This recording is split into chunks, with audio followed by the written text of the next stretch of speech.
Hello students, good morning beta. Today we will start chapter number 1 history and this is part 3. We have already completed 2 parts. Start करते हैं. The age of revolutions 1830 to 1848. जो revolutions हुए हैं इस दौरान उसके क्या क्या रहा है वो देखना है हमें. देखिए, as conservative regime tried to consolidate their power, liberalism nationalism come to be increasingly associated with revolution in many regions of Europe, such as Italian, Germany state, province of Ottoman Empire, Ireland, Poland. क्या कहता है कि जो conservative regime है उसको अपनी consolidate their power, अपनी ताकत को और मजबूत उसने जब किया तो लिबरलिज्म नेशनलिज्म ने भी उनके सामने जो रिवॉल्यूशन किया, रिवोल्ट किया. यूरोप में कई पार्ट्स में ऐसा रिवोल्ट हुआ, जर्मन स्टेट्स में, इटली में, ओटोमन एम्पायर में, आयरलैंड में, पोलैंड में.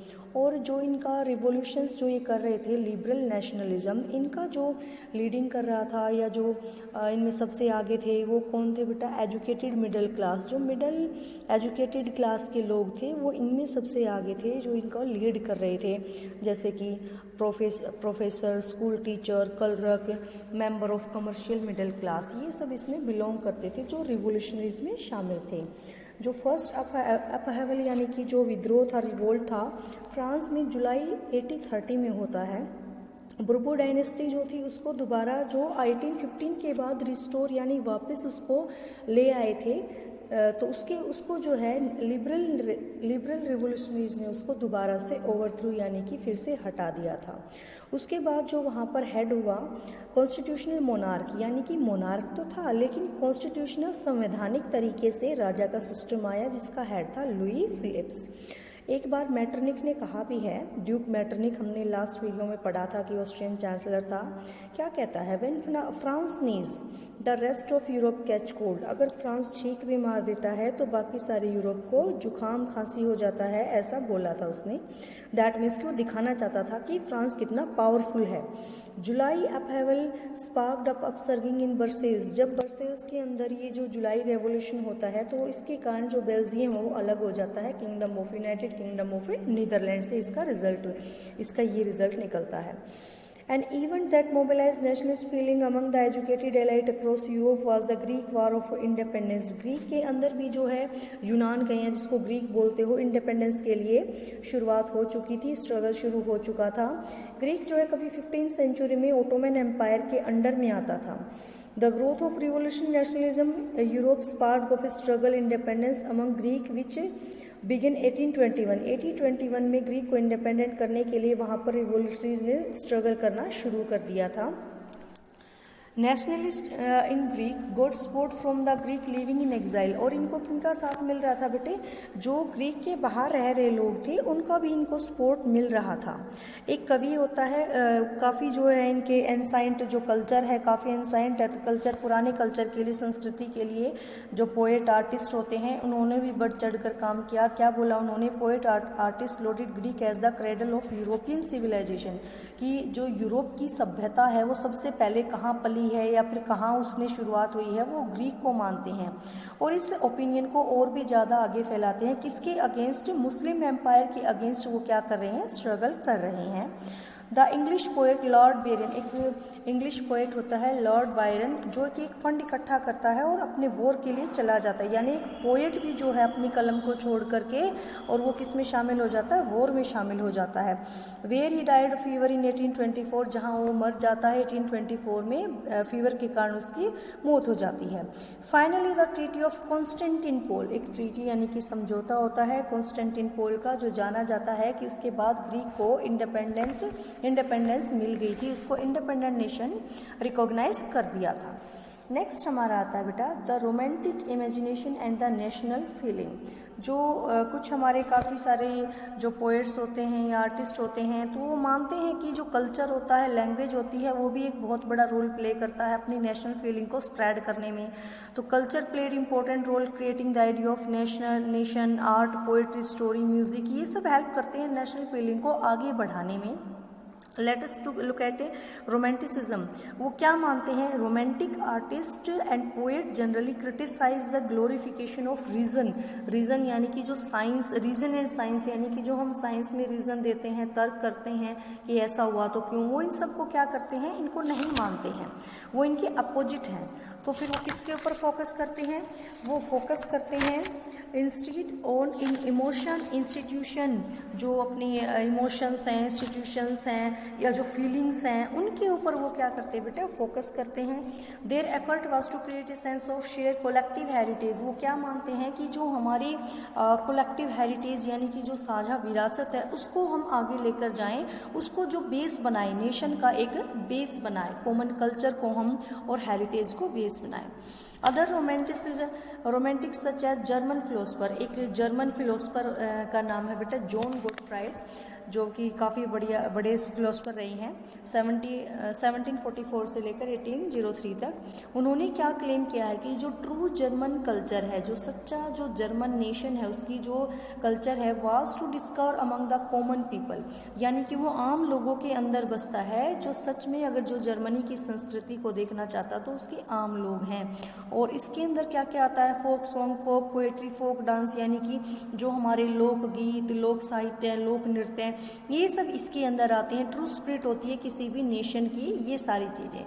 सो collecting and recording these form of folk culture was essential to the project of nation building. किसी भी नेशन बिल्डिंग के लिए ये सारी चीज़ें बहुत ही ज़्यादा ज़रूरी हैं, जो हमारा फोक कल्चर है ये सब। नेक्स्ट देखिए बेटा, the emphasise on vernacular. Vernacular जो अपनी रीजनल लैंग्वेज होती है उसको बोला जाता है। इन्होंने जो फोकस किया था वो वर्नाकुलर लैंग्वेज के ऊपर किया था। और क्या कहते हैं? vernacular language collection of local folklore was not just to recover ancient nation spirit but also to carry the modern nationalist message to large audience। ना कि हम जो सिर्फ अपना पुराना या कहें कि अपनी सभ्यता को हम आगे लेकर जा रहे हैं, बल्कि ये क्या कहता है कि हमें जो मॉडर्न नेशनलिस्ट है उसके मैसेज को भी ज़्यादा से ज़्यादा ऑडियंस यानी लोगों तक पहुँचाना है, जो ज़्यादातर क्या है? मोस्टली इलिटरेट, ज़्यादातर अनपढ़ हैं। ये जो this was specially so in case, किसके केस में? एक एग्जाम्पल देता है कि कहाँ ऐसी चीज़ें इंप्लीमेंट की थी। देखो, Poland which had been partition as the end of 18th century by the great power Russia, Persia, Austria. Poland जो एक कंट्री होता है, उसको जो यूरोपियन पावर है उसको टुकड़ों में कर दिया था, उसका डिवीज़न कर दिया, पार्टीशन कर दिया था। Even though Poland no longer exist independent territory. हालांकि अब जो है ये जो पोलैंड था इंडिपेंडेंट टेरिटरी तो नहीं था, लेकिन फिर भी लोगों ने जो अपनी नेशनल फीलिंग है वो किसके थ्रू अपने लाइव रखी? Music, language. एक करोल क्रम्स्की फॉर एग्जांपल एक रहते हैं अपने, ये पोएट हैं, national struggle through his opera. तो ये अपनी जो नेशनल फीलिंग है वो किसके जरिए अपनी लाइव जीवित रखते हैं कि जैसे ओपेरा अपना म्यूज़िक का एक पार्ट होता है ना, opera music, turning folk dance, polonaise mazurka, ये इनके डांस के नाम हैं। पोलोनीस माजूरका ये डांस है। तो इन्हें एक करोल क्या कहते हैं कि इन सब के जरिए हम अपनी जो नेशनल स्ट्रगल है उसको आगे बढ़ा सकते हैं और उनके अंदर हम अपनी फीलिंग को देख सकते हैं। Language too played important role. जो डेवलपमेंट होती है नेशनलिस्ट फीलिंग सेंटीमेंट्स की, लैंग्वेज उसमें अपना एक रोल प्ले करता है। After Russia occupation the Polish language, जब पोलैंड को रशिया ने ऑक्यूपाई कर दिया तो पोलिश लैंग्वेज को उन्होंने स्कूलों से बाहर कर दिया। रशियन लैंग्वेज वाज इम्पोज, और रशिया की लैंग्वेज को उनके ऊपर थोप दिया। 1831 में एक आर्म रिबेलियन यानी कि विद्रोह होता है, जिसको रशिया जो है अल्टीमेटली क्रस्ट यानी कि कुचल देता है। Following this member of clergy Poland began to use. अब जो वहाँ का क्लैरगी यानी कि जो चर्च में होने वाले जो फादर रहने वाले, जो वहाँ के जैसे रिलीजियस जो अपने काम देखते हैं, धार्मिक कामकाज देखते हैं, उन्होंने अपनी लैंग्वेज को वेपन बना लिया और उन्होंने क्या किया कि Polish was use to church gathering. जब भी कोई गैदरिंग होती या कोई भी रिलीजियस इंस्ट्रक्शन होती तो वो अपनी पोलिश लैंग्वेज में ही करती, जिससे कि बहुत सारे प्रिस्ट और बिशप इन सबको जेल में डाल दिया। क्यों डाल दिया? इनको पनिशमेंट दिया गया रशियन अथॉरिटीज़ ने, क्योंकि इन्होंने रिफ्यूज़ कर दिया था to preach in Russian language की, रशियन लैंग्वेज का प्रचार करने से इन्होंने मना कर दिया था। The use of Polish come to be seen as symbol of struggle against Russian dominance. अब जो पोलिश लैंग्वेज थी वो रशियन डोमिनेंस के खिलाफ एक स्ट्रगल का सिंबल बन करके सामने आती है। नेक्स्ट कहता है बेटा hunger, hardship and popular revolt. एक अनदर रिवोल्ट के बारे में और बता रहा है कि किस तरह से, देखिए हंगर हार्डशिप यानी कि भूख का, कठिनाई का दौर था, तो उसके अंदर भी रिवोल्ट होते हैं, विद्रोह होते हैं। 1830 की बात है। The 1830 year of great economic hardship, जो इकोनॉमिक हार्डशिप यानी कठिनाई का दौर चल रहा था, लोगों के पास खाने पीने की चीज़ों की कमी थी, रुपया पैसा भी नहीं था, काम भी अच्छा नहीं था। ये वो टाइम था जब 19th सेंचुरी में जो पॉपुलेशन है ऑल ओवर यूरोप में काफ़ी इंक्रीज हो गया था। जो मोस्ट ऑफ कंट्रीज़ हैं देर वर सीकर ऑफ जॉब, जॉब चाहने वाले तो बहुत ज़्यादा थे, लेकिन जो काम था वो काफ़ी कम था। Most countries there were population from rural area migrate. अब जो पॉपुलेशन है, लोग जो है गाँव को छोड़ करके कहाँ जा रहे थे, शहरों में रहने जा रहे थे, ताकि वो कोई ना कोई काम ढूंढ सके, जिससे शहरों में ओवर क्राउडेड स्लम, जो झुग्गी झोपड़ियाँ हैं वो ज़्यादा ओवर क्राउडेड हो गई, यानी कि उनमें भीड़ ज़्यादा बढ़ती जा रही थी।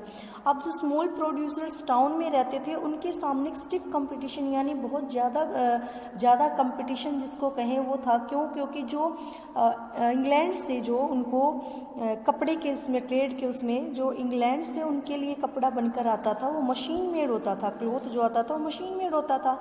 और जो लोग यहाँ पर, और वहाँ की जो टेक्नोलॉजी थी वो पूरे कॉन्टिनेंट में एडवांस टेक्नोलॉजी थी।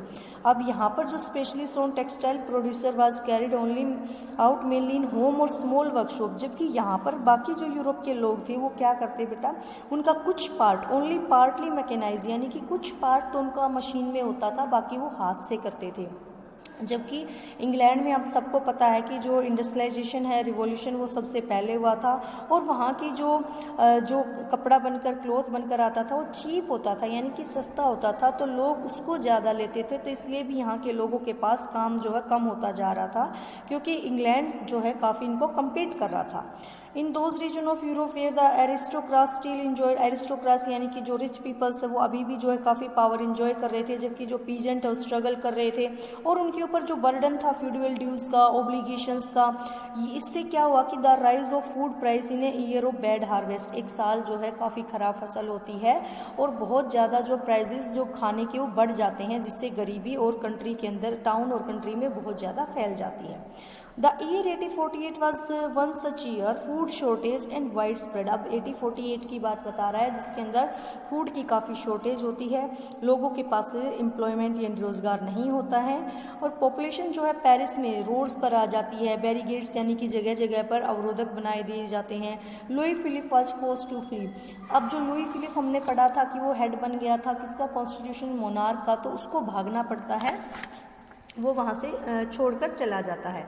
ये नेशनल असेंबली प्रोक्लेम्ड ए रिपब्लिक। अब जो नेशनल असेंबली थी उसने रिपब्लिक की अनाउंसमेंट कर दी। Guarantee suffrage to all adult male about 21। अब जो है क्या कहता है कि जो सफ्रेज यानी कि राइट टू वोट होता है वो सभी मेल को दे दिया उसने, जिसकी भी एज 21 से अबाउ थी। And guarantee to right to work, और दूसरा उसने क्या किया, जो काम की अधिकार की गारंटी है वो भी अनाउंस कर दी।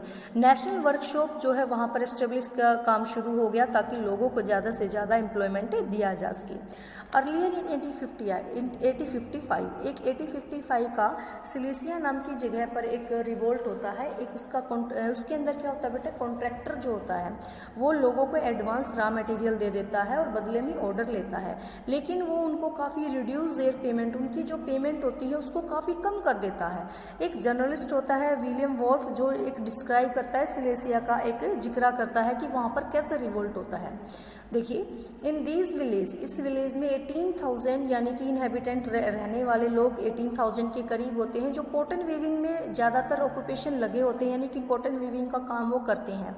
और जो कंडीशंस होती है वर्कर की वो काफ़ी ख़राब होती है, बिल्कुल एक्सट्रीम, यानी कि मुश्किल से उनका गुजारा ही होता है। और the desperate need for job has been taken advancement. अब जो ये कॉन्ट्रैक्टर हैं, इन्होंने देखा कि लोग काम लेने वाले ज़्यादा हैं, जबकि उसके पास काम इतना नहीं था, तो उसने जो प्राइसेस होते हैं वो रिड्यूस कर दिए, जो उनको वर्कर को वर्कर को जो उनको वेजेस दिए जाते हैं वो काफ़ी कम कर दिए, यानी कि जो पहले थे उससे भी कम कर दिए। फिर एक दिन ऑन 4 जून की बात बता रहा है, 2 PM यानी कि करीब दिन में 2 बजे का टाइम था, काफ़ी सारी भीड़ जो इकट्ठा होकर के और चली जाती है 2 पेयर्स यानी कि 2 लाइन बनाकर या 2 पेयर्स में ग्रुप में चले जाते हैं। मेंशन ऑफ देयर कॉन्ट्रैक्टर का जो मेंशन जहाँ वो रहता था वहाँ पर जाते हैं और डिमांड करते हैं हायर वेजेस की। They were treated with scorn, alternately उनको डराया जाता है, उनके साथ गंदा बिहेव किया जाता है। बावजूद उसके वो क्या करते हैं, ज़बरदस्ती उसके घर में घुस जाते हैं, जहाँ वो देखते हैं विंडो पेंस, फर्नीचर्स, वहाँ पर चमचमाती खिड़कियाँ, मतलब उसका जो घर देखते हैं तो देखते ही रह जाते हैं कि उसने अपने घर में क्या क्या चीज़ें, इस तरह की शान और शौकत की चीज़ें उसके घर के अंदर हैं। एक जो अनदर ग्रुप होता है वो क्या देखता है, वो उसके स्टोर हाउस में घुस जाता है। Plunder rate of supply of cloth which they tore to shred, और जो उनका जो काफ़ी माल रखा हुआ था, कपड़ा जो रखा हुआ था स्टोर हाउस में, उसको वो सब तार कर देते हैं, यानी कि उसको फाड़ देते हैं। Contractor fled with his family to a neighbouring village. अब कॉन्ट्रैक्टर जो अपनी जान बचाकर भाग जाता है अपनी फैमिली को लेकर और एक पड़ोस के गांव में जाता है, जहां पर उसको शेल्टर यानी कि कोई भी पर्सन जो है शरण देने से इनकार कर देता है। उसके बाद 24 आवर्स के बाद वो लौटता है, आर्मी के साथ लौटता है, और फिर वहाँ पर रिवोल्ट होता है जिसके अंदर 11 जो वीवर यानी बुनकर थे वो मारे जाते हैं। नेक्स्ट है 1848 the revolution of the liberals. अब जो लिबरल्स का रिवोल्यूशन था उसको देखते हैं। Parallel to the revolt of the poor, unemployed, starving peasant worker in many European countries in year 1848, a revolution led by the educated middle class was underway. Even of February 1848, France had brought about the abdication of monarch. जब ये लगातार जो है struggle बढ़ते चले गए, revolution बढ़ते चले गए, जिसके अंदर ज़्यादातर जो एजुकेटेड मिडिल क्लास के लोग शामिल थे, तो उसके बाद जो मोनार्क होता है उसको अपने एब्डिकेशन, अपनी गद्दी छोड़नी पड़ती है। And a republic based universal male suffrage had been proclaimed, और यूनिवर्सल जो मेल सफरेज था यानी कि मेल को सभी को राइट टू वोट मिल जाता है। Other part of Europe where independent nation state did not exist. अभी जो अदर पार्ट यूरोप के थे जिसके अंदर अभी इंडिपेंडेंट नेशन स्टेट नहीं बने थे, जैसे कि Germany, Italy, Poland, Austro Hungarian, वहाँ पर भी जो है बेटा man women of the liberal middle class combined their demand. अब उन्होंने अपनी डिमांड को कंबाइन करना शुरू कर दिया, यानी कि कॉन्स्टिट्यूशन भी वो चाहते थे और साथ में विद नेशनल यूनिफिकेशन। कॉन्स्टिट्यूशन भी उनको चाहिए था और एक नेशनल यूनिफिकेशन यानी कि एक अलग से अपना राष्ट्र भी चाहिए था। They took advantage the growth of popular unrest to push their demand for creating a nation state parliamentary principle. अब इसके साथ साथ जो नेशन स्टेट था उसकी और क्या डिमांडें बढ़ती चली गई कि पार्लियामेंट्री प्रिंसिपल की जो अपना पार्लियामेंट है वो भी हो, कॉन्स्टिट्यूशन, फ्रीडम ऑफ प्रेस की भी फ्रीडम हो, और उसके बाद फ्रीडम ऑफ एसोसिएशन, और वो कोई भी एसोसिएशन बनाए तो उसके लिए वो फ्री हो। In German region a large number of political association whose member were middle class of professional businessman. जो जर्मन के रीजन में है ज़्यादातर जो लोग थे पॉलिटिकल एसोसिएशन बनाने वाले, जिनमें मिडिल क्लास के प्रोफेशनल्स, बिजनेसमैन ये सब शामिल थे। तो क्या करते बेटा, in the city of Frankfurt and decided ये कम टुगेदर, सभी जो है फ्रैंकफर्ट में आते हैं, सिटी में मिलते हैं, and decide to vote for all German nation assembly, और सभी जो है जर्मन नेशनल असेंबली के लिए वोट करते हैं, यानी कि अपनी नेशनल असेंबली को इलेक्ट करते हैं। On 18 May 1848 831 elected representative. 18 May 1848 को 831 इलेक्टेड यानी जिनको उन्होंने चुना, जो रिप्रेजेंटेटिव होते हैं, मार्च इन द फेस्टिव प्रोसेसन, एक अपने जो प्रोसेसन यानी मार्च करते हुए जाते हैं, बड़े ही जैसे कि कुछ जुलूस निकालते हैं ना ऐसे सजे धजे उसमें, कि कुछ बड़े खुशी के साथ जाते हैं, और फ्रैंकफर्ट पार्लियामेंट में अपना सेंट पोल, जो कि कहाँ पर लगी थी, चर्च सेंट पोल में लगी थी, वहाँ पर जाकर बैठते हैं। They drafted a constitution for a German nation to be headed by the monarch subject to the parliament. अब जो है जो नया कॉन्स्टिट्यूशन था उसके अकॉर्डिंग क्या था, जर्मन में जो मोनार्क होगा, राजा होगा, वो किसके अंडर काम करेगा, पार्लियामेंट के अंडर काम करेगा। व्हेन द ड्यूपिटीज यानी कि जो वहाँ के अधिकारी थे, offer the crown to these terms of Frederick William fourth. अब विलियम फोर्थ को उन्होंने क्राउन यानी कि ताज पहनाने की पेशकश की कि आप हमारे राजा बन जाइए। किंग ऑफ पर्शिया, जो पर्शिया का किंग था, ही रिजेक्टेड, जो विलियम था, William fourth king of Persia, उसने इस ऑफर को रिजेक्ट कर दिया and join the other monarch to oppose the elected assembly, और उन राजाओं राजाओं को शामिल कर लिया जो इस इलेक्टेड असेंबली का अपोज कर रही थी, यानी वो भी उनके अंदर शामिल हो जाता है। While the position of the aristocracy military became stronger the social basis of parliament eroded. अब जब जो मिलिट्री थी और एरिस्टोक्रेट्स था उनका अपोज जब बढ़ता गया और वो काफ़ी स्ट्रॉन्ग हुआ, तो जो उसका सोशल बेस यानी सामाजिक आधार था पार्लियामेंट का वो भी कमज़ोर नज़र आया। इसके बाद parliament was dominated by the middle class. जो पार्लियामेंट थी उसमें सबसे ज़्यादा लोग कौन इलेक्ट हो रखे थे? मिडिल क्लास के। Who resisted the demand worker and artisan. अब उन लोगों ने जो वर्कर्स की डिमांड है उसको नकार दिया, जिससे कि उन्होंने अपना सपोर्ट यानी कि समर्थन खो दिया। उन्होंने किसकी बात नहीं मानी? वर्कर्स की बात, जो वो डिमांडें मनवाना चाहते थे। इन द एंड लास्ट में क्या होता है? ट्रूप्स यानी कि सैनिकों को सैनिकों को बुलाया जाता है और असेंबली को डिसबैंड यानी कि असेंबली को भंग कर दिया जाता है। जो असेंबली बनी थी यानी वो भी खत्म हो जाती है। The issue of extending political right to women was controversial within the liberal movement. अब जो इशू था कि जो वुमेन को राइट टू वोट मिलना चाहिए, क्योंकि वुमेन ने भी स्ट्रगल काफ़ी किया था, जितने भी नेशनल स्ट्रगल चले थे उसके अंदर भी उन्होंने बढ़ चढ़ कर पार्ट लिया था, बावजूद उसके कि उनको राइट टू वोट नहीं मिलता, पॉलिटिकल इक्वलिटी उनको नहीं मिली थी। Women had form their own political association. उन्होंने अपनी एसोसिएशन बनाना शुरू कर लिया, फाउंडेड न्यूज़पेपर बनाया और taken part in political meeting और डेमोन्स्ट्रेशन। उसके बाद पॉलिटिकल मीटिंग्स में शामिल होती, डेमोन्स्ट्रेशन करती। Despite this they were denied. इसके बावजूद भी suffrage right during the election of the assembly. जब इलेक्शन होता है असेंबली को चुनने के लिए तो उनको जो है क्या कर दिया जाता है?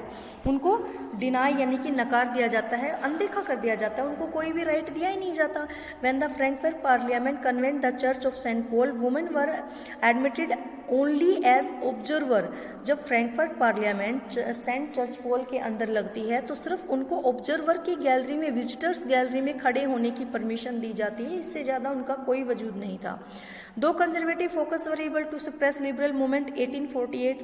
हालांकि जो कंजर्वेटिव थे उन्होंने इसको क्या कर दिया था? जो लिबरल मूवमेंट चल रहा था उसको दबा दिया था, कुचल दिया था। They could not restore the old order. लेकिन फिर भी वो जैसे मोनार्क सिस्टम होता है उसको रिस्टोर यानी कि दोबारा नहीं ला पाए।